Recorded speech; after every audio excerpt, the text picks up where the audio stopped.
ஆண்டவர் உங்களோடு இருப்பாராக. மத்தேயு எழுதிய தூய நற்செய்தியிலிருந்து வாசகம். அக்காலத்தில் இயேசு மக்கள் கூட்டத்திற்கு எடுத்துரைத்த வேறு ஒரு உவமை விண்ணரசை பின்வரும் நிகழ்ச்சிக்கு ஒப்பிடலாம். ஒருவர் தம் வயலில் நல்ல விதைகளை விதைத்தார்.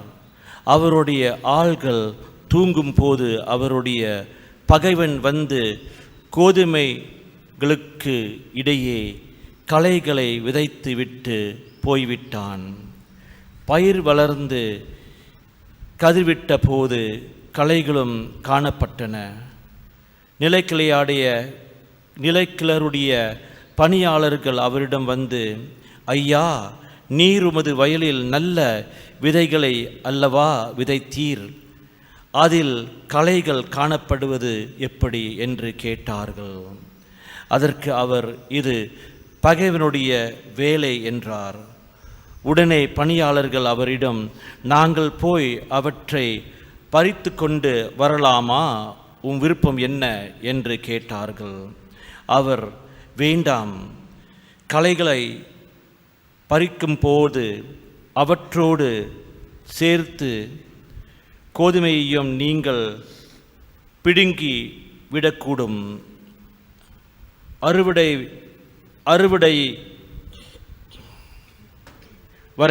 வரை இரண்டையும் வளரவிடுங்கள். அறுவடை நேரத்தில் அறுவடை செய்வோரிடம் முதலில் களைகளை பறித்து கொண்டு வந்து எரிப்பதற்கென கட்டுகளாக கட்டுங்கள். கோதுமையையோ என் களஞ்சியத்தில் சேர்த்து வையுங்கள் என்று கூறுவேன் என்றார்.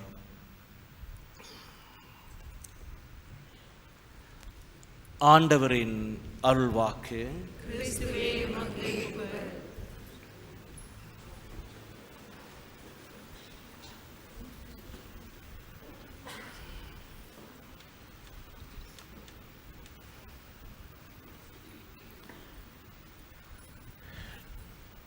ஒரு நிலம் இருக்கிறது. இந்த கதை உங்களுக்கு தெரியும். இந்த நிலத்தில் அவர் கோதுமை விதைகளை விதைக்கிறார்.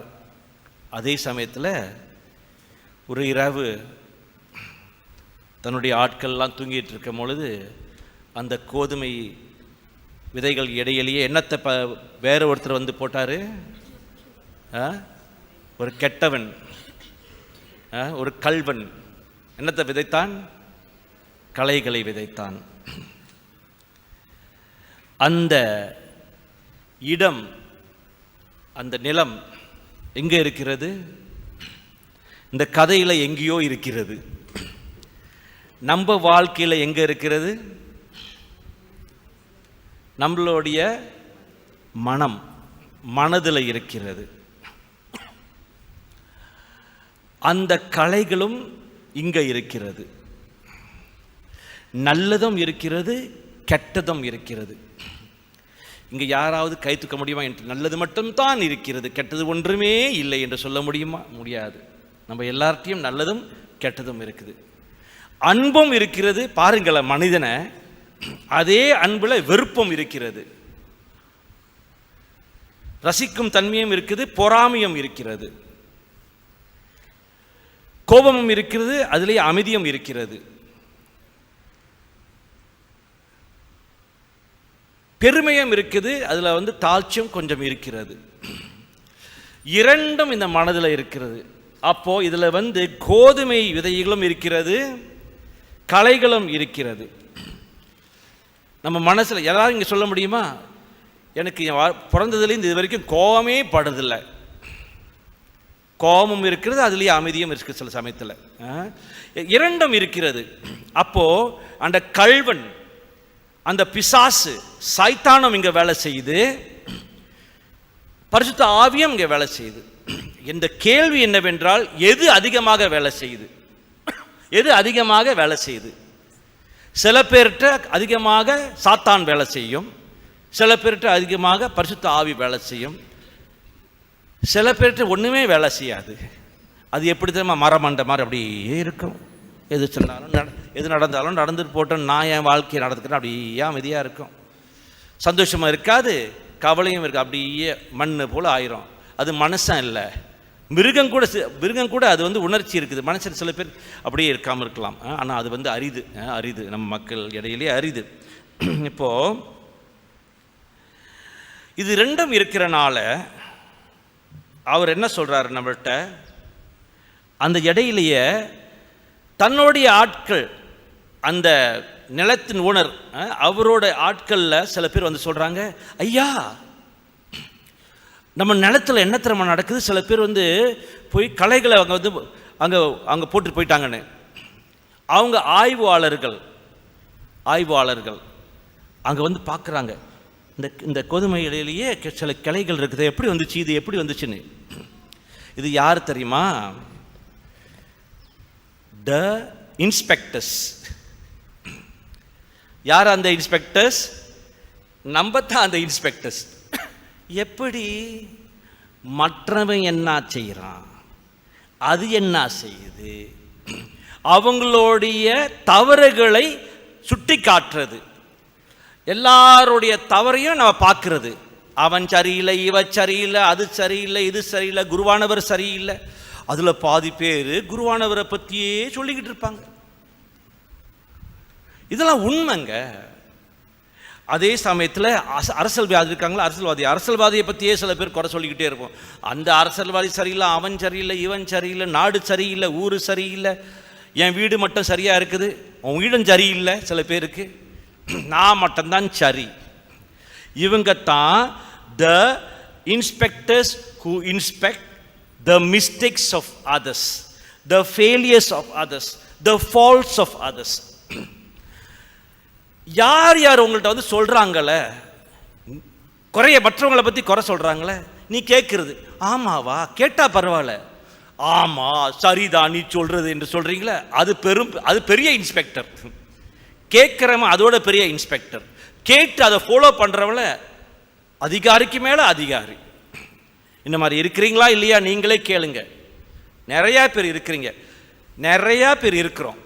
மற்றவங்களை பற்றி நம்ம குறை சொல்லாமல் இருக்காம முடியாது. அது வந்து ரொம்ப ரொம்ப பெரிய இயல்பு ஆகிவிட்டது.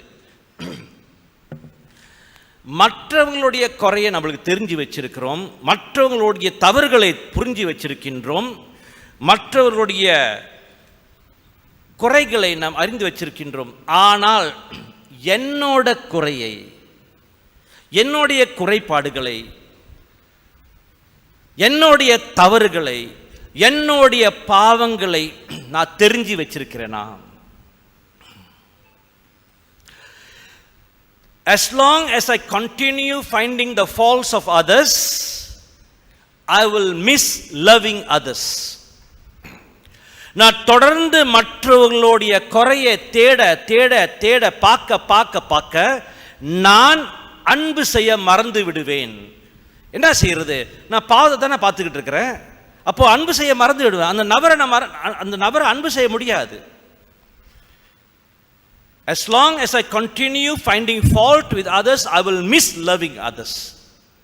அதுதான் ரொம்ப ரொம்ப முக்கியம். ஸோ எல்லாத்துக்கும் தெரியும், இது கேட்டிருப்பீங்க பல தடவை, நான் மற்றவர்களுக்கு கை காட்டுனா 2 விரல் மற்றவர்களை காட்டுது, 3 விரல் என்னைய காட்டுது, அது தெரியும். ஆனால் அதே போல் அது தெரிஞ்சும் நான் அப்படி தானே செஞ்சுக்கிட்டு இருக்கிறேன். அப்போது நான் பல தடவை சொல்லியிருக்கிறேன், உணர்வு இல்லாமல் வாழ்ந்து கொண்டிருக்கின்றேன். அதனால் ஆண்டவர் என்ன சொல்கின்றார், நீ கோதுமை விதைகளை விதைக்க வேண்டும். So become growers of the wheat, not inspectors. அந்த விதைகளை, அந்த கோதுமை விதைகளை வளர்க்க நீங்கள் வந்து கருவியாக இருக்க வேண்டும். Become an instrument of growing the wheat. Don't become an inspector finding fault with others. அதுதான் ரொம்ப ரொம்ப முக்கியம். இறுதியாக அந்த வீட்டில் உள்ளவர், அந்த நிலத்தின் ஓனர் உகந்தவர் என்ன சொல்றாருன்னா, பரவாயில்ல அந்த களைகளை நீங்க இப்போ பிடிச்சி இழுக்காதீங்க, நீங்க அதை பிடிச்சி இழுத்தீங்களா அதோட என்ன வந்துடும், நல்ல கோதுமை இலையும் வந்துடும். சொல்றாரு வேணாம் வேணான்னு. அப்போ அது என்ன அர்த்தம்? அவர் சொல்றாரு பொறுமையாயிரு, பொறுமையாயிரு. நேரம் வரும் அந்த களைகளை தனியாக பிடுங்கி எழுந்து அதை நெருப்பில் போட்டு கட்டுக்கட்டாக கட்டி நெருப்பில் போட்டு அதை எரிக்க வேண்டும் என்று. பெதுருவோட வாழ்க்கையை பார்க்கும் பொழுது, பவுலோடைய வாழ்க்கையை பார்க்கும் பொழுது, அகஸ்தனுடைய வாழ்க்கையை பார்க்கும் பொழுது அதுல என்ன அடங்கி இருக்குது? இந்த மூணுல படிச்சிட்டீங்களா? முடிஞ்சிச்சு. இங்க அப்ப கேளுங்க. இது மூணுல என்ன அடங்கி இருக்குது? பவுல், பெத்ரு, அகஸ்தினியர், இவங்க 3 பேரும் பெரும் பாவிகள். ஆண்டவர் அவங்களை தேர்ந்தெடுத்தார். பொறுமையாக காத்திருந்தார், பொறுமையோடு காத்திருந்தார்.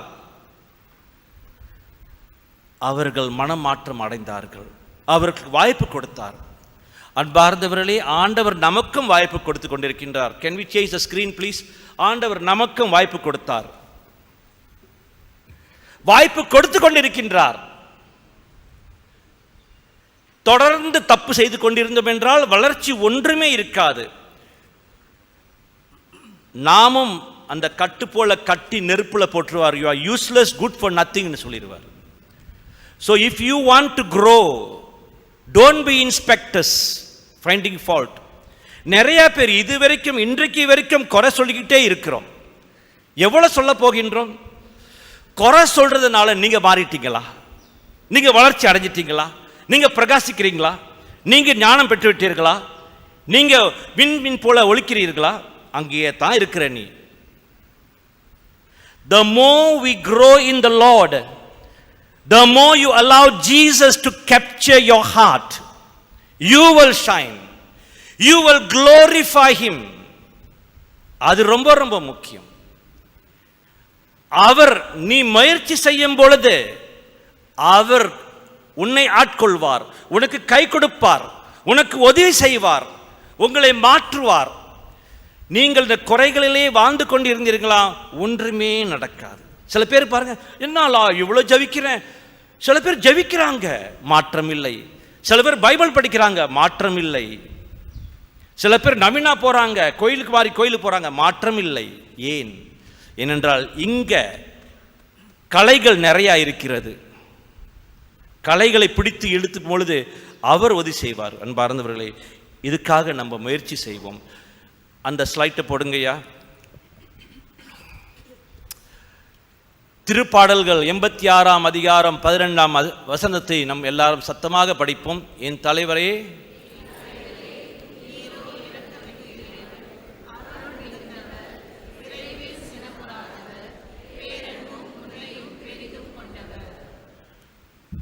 அது என்ன சொல்லுதுன்னா, நீர் அத்தகையவர், நீ அவ்வளோ பொறுமை உள்ளவர். என் தலைவரே, நீரே இரக்கமெரு இறைவன், அருள் மிகுந்தவர், அருள் மிகுந்தவர், விரைவில் சினமறுத்தவர். அவர் கோபம் பட மாட்டார், விரைவில் ரொம்ப பொறுமையா இருப்பார். அடுத்தது பேரின்பம். இப்போ கடவுள் அத்திகையவர். அப்போ நம்ம ஏன் பொறுமையாக இருக்க மாட்டோம்? மற்றவர்கள் பார்த்து, மற்றவர்களை குறையை பார்த்து ரொம்ப அதிகமாக ரொம்ப சூடு பிடிச்சிடுறோம். நம்ம சீக்கிரம் மற்றவங்களுடைய குறையை பார்த்து, மற்றவங்களை பார்த்தா கோபம். நான் செய்கிற தவறுகள் 1000 இருக்குது. சில கணவன்மார்கள் பல தப்புகள் செய்வாங்க. மனைவிக்கு நல்லா தெரியும் என் கணவன் இப்படியாப்பட்டவர்னு. அதே போல் சில மனைவிகள் இப்படி தவறு செய்வாங்க, கணவனுக்கு தெரியும். சில பெற்றோர்கள் செய்வாங்க, பிள்ளைகளுக்கு தெரியும். பிள்ளைகள் செய்வாங்க, பெற்றோர்களுக்கு தெரியும். ஆனால் மாற்றங்கள் யார்கிட்டையுமே இல்லை. அதனால் அன்பார்ந்தவர்களை, இதை நமக்கு நினைவு கொண்டு வருவோம். ஒரு வார்த்தை இருக்குது, ஒரு வசனம் இருக்கிறது, ஒரு வாக்கியம். ஒரு புனிதருக்கு கடந்த காலம் உண்டு, ஒரு பாவிக்கு எதிர்காலம் உண்டு. A saint has a past and a sinner has a future. மறந்துடாதீங்க, நம்ம எல்லாமே புனிதர்களாக ஆக்க முடியும். பாவிகளாக இருந்தாலும் நம்மளுக்கு ஒரு எதிர்காலம் இருக்கிறது. மறந்துடாதீங்க, ஒரு புனிதருக்கு கடந்த காலம் உண்டு, ஒரு பாவிக்கு எதிர்காலம் உண்டு. அப்போ நம்ம பாவியாக இருந்தாலும் எதிர்காலம் சிறப்பாக இருக்கும். நம் ஒவ்வொருத்தரும் அந்த கலைகளை ஒன்று ஒன்றா பிடித்து எரிஞ்சி விடுவோம். அவருடைய மனம் மட்டும் நம்மளுடைய இதயத்தில் நிலைத்திருக்கட்டும், அவருடைய அன்பு மட்டும் நிலைத்திருக்கட்டும். அந்த அடிப்படையில் நம்ம எல்லாம் சேவை செய்யலாம். இன்றைக்கு இந்த பணியாளர்கள் இவர்களெல்லாம் த லீடர்ஸ், தலைவர்கள் என்று சொல்லுகின்றோம். அவங்களுக்கு நீங்கள் அந்த ஒத்துழைப்பையும் அந்த ஆதரவையும் கொடுத்து அவங்களுக்காக ஜெபியுங்கள். நீங்களும் உங்கள் பணியை இயேசு கொடுத்தது போல, இயேசு செய்தது போல அவர் ஒரு சேவகனாக தன்னையே கொடுத்தார். அதே போல் நீங்களும் தலைவர்களாக என்று சொல்லும் பொழுது அந்த பணியில், அந்த அமைப்போடு, அந்த பக்குவத்தோடு நீங்களும் ஈடுபடுவீர்கள் என்று நம் ஆண்டவரிடம் மன்றாடுவோம், ஆண்டவரிடம் கேட்போம். ஆமென்.